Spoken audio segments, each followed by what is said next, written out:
Shalom saudaraku yang dikasihi Tuhan Yesus Kristus. Selamat pagi, salam sejahtera untuk kita semuanya.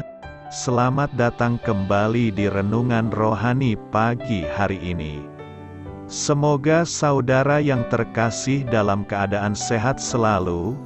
Kiranya damai dan sukacita Roh Kudus melimpah di dalam hati dan pikiran saudara saat ini. Sebelum kita mulai renungan pagi ini, marilah kita bersama-sama berdoa. Tuhan Yesus, terima kasih sudah membangunkanku pagi hari ini. Terima kasih atas penyertaan dan perlindungan Tuhan. Semua karena karunia Tuhan aku dapat bangun dengan pagi hari ini. Aku menyerahkan seluruh aktivitasku hari ini ke dalam kuasa tangan Tuhan. Jauhkanku dari yang jahat, ya Tuhan. Tuhan Yesus, tolong lindungi dan berkati aktivitasku hari ini. Tolong berkati juga keluarga dan teman-temanku, Bapa Surgawi, oleh karya Roh Kudus. Tolonglah aku untuk menjauhi segala sesuatu yang melukai hati-Mu. Ampunilah segala dosa kami, ya Tuhan.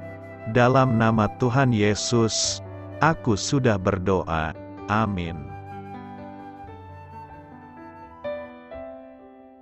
Sahabat saudara rohani, pembacaan ayat emas Alkitab renungan kita hari ini terambil dari Kejadian 45 ayat 3 sampai dengan ayat 11. Dan Yusuf berkata kepada saudara-saudaranya, "Akulah Yusuf. Masih hidupkah Bapa?" Tetapi saudara-saudaranya tidak dapat menjawabnya, sebab mereka takut dan gemetar menghadapi dia. Lalu kata Yusuf kepada saudara-saudaranya itu, "Marilah dekat-dekat," maka mendekatlah mereka. Katanya lagi, "Akulah Yusuf, saudaramu, yang kamu jual ke Mesir. Tetapi sekarang, janganlah bersusah hati dan janganlah menyesali diri, karena kamu menjual aku ke sini, sebab untuk memelihara kehidupanlah Allah menyuruh aku mendahului kamu. Karena telah 2 tahun ada kelaparan dalam negeri ini dan selama 5 tahun lagi orang tidak akan membajak atau menuai. Maka Allah telah menyuruh aku mendahului kamu untuk menjamin kelanjutan keturunanmu di bumi ini dan untuk memelihara hidupmu, sehingga sebagian besar daripadamu tertolong. Jadi bukanlah kamu yang menyuruh aku ke sini, tetapi Allah, Dialah yang telah menempatkan aku sebagai bapa bagi Fir'aun dan tuan atas seluruh istananya dan sebagai kuasa atas seluruh tanah Mesir. Segeralah kamu kembali kepada bapa dan katakanlah kepadanya, beginilah kata Yusuf, anakmu, Allah telah menempatkan aku sebagai tuan atas seluruh Mesir. Datanglah mendapatkan aku. Janganlah tunggu-tunggu. Engkau akan tinggal di tanah Goshen dan akan dekat kepadaku, engkau serta anak dan cucumu, kambing domba dan lembu sapimu dan segala milikmu. Di sanalah aku memelihara engkau sebab kelaparan ini masih ada 5 tahun lagi, supaya engkau jangan jatuh miskin bersama seisi rumahmu dan semua orang yang ikut serta dengan engkau. Kejadian 45 ayat 3 sampai dengan ayat 11. Inti dari ayat emas renungan kita adalah, untuk memelihara kehidupanlah Allah menyuruh aku mendahului kamu. Mari kita mulai renungan pagi kita. Judul renungan kita hari ini adalah Keduanya Benar, ditulis oleh Kirsten Holmberg. Setelah terpisah 3 dekade, akhirnya Feng Lulu berkumpul kembali dengan keluarga kandungnya. Semasa balita, Ia diculik saat sedang bermain di luar rumah. Tetapi ia berhasil ditemukan berkat bantuan Lembaga Federasi Wanita Seluruh Tiongkok. Karena masih sangat kecil, Feng Lulu tidak ingat penculikan tersebut. Ia tumbuh besar dengan keyakinan bahwa ia dijual karena orang tuanya tidak mampu membesarkannya. Begitu banyak pertanyaan dan emosi yang muncul saat ia mengetahui kenyataan yang sebenarnya. Ketika Yusuf bertemu kembali dengan saudara-saudaranya, besar kemungkinan emosinya juga campur aduk. Kakak-kakaknya telah menjualnya sebagai budak ke Mesir saat ia masih muda.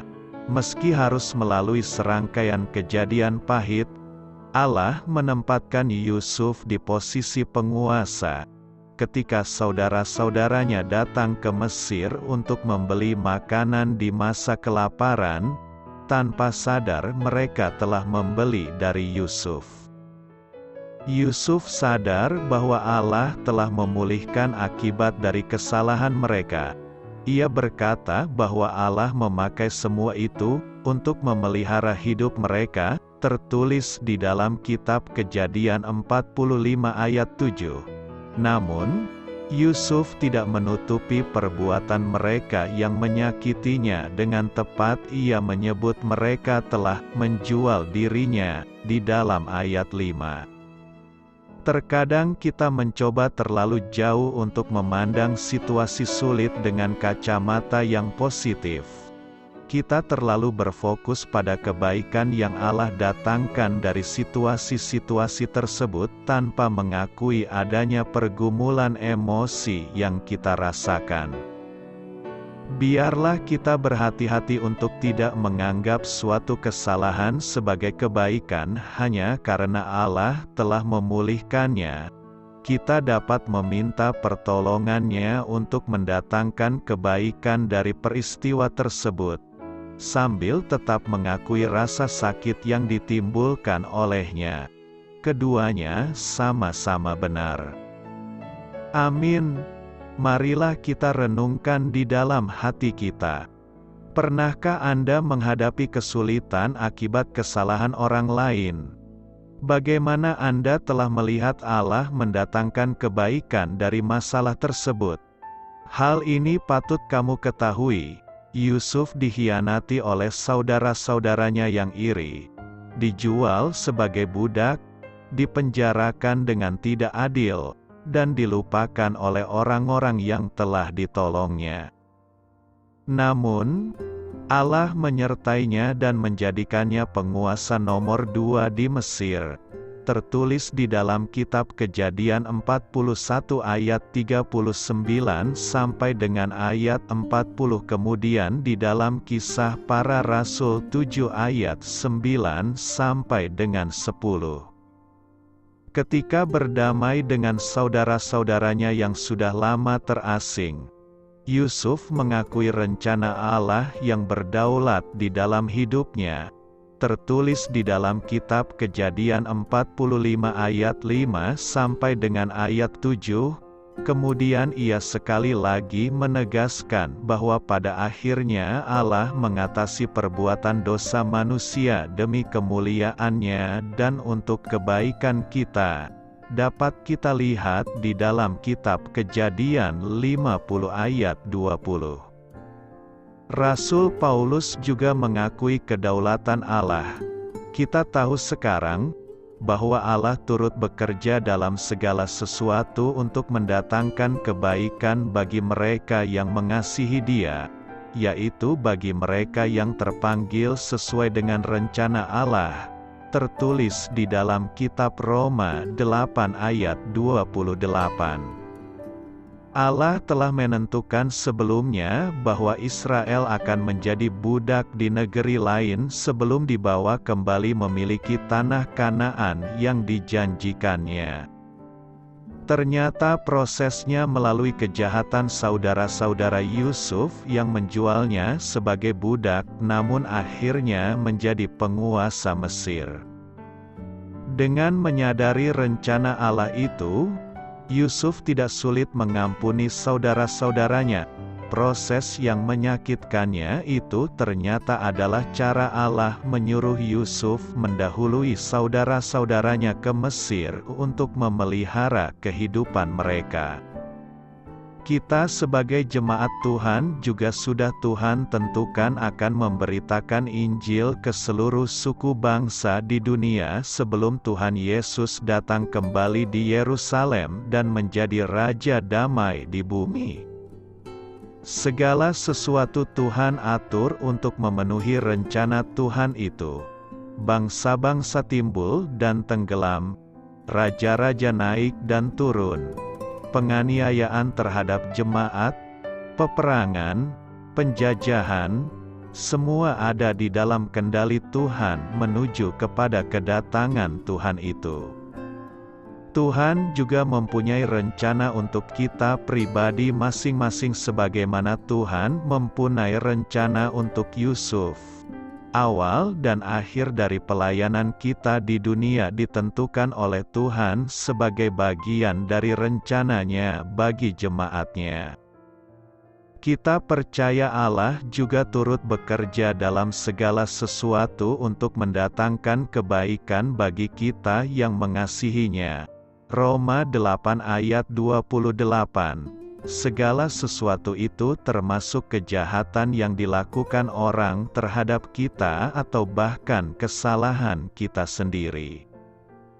Dengan menyadari hal itu, kita tidak akan sulit untuk mengampuni orang lain atau diri kita atas penderitaan atau kejahatan yang kita alami.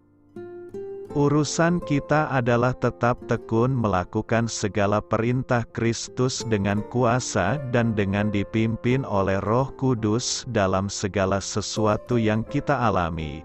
Maka pastilah rencana Tuhan digenapi untuk dan melalui kita dan kita akan sampai dengan selamat sampai akhir perjalanan hidup kita di dunia dan menerima anugerah keselamatan yang sempurna kelak pada saat kedatangannya kembali.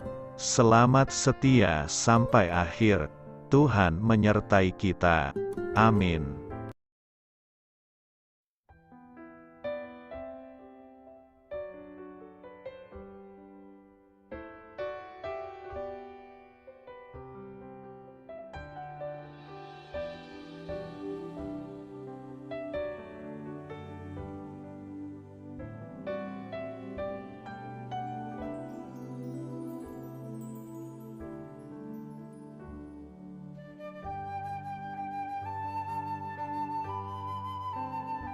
Marilah kita renungkan sahabat saudara rohani.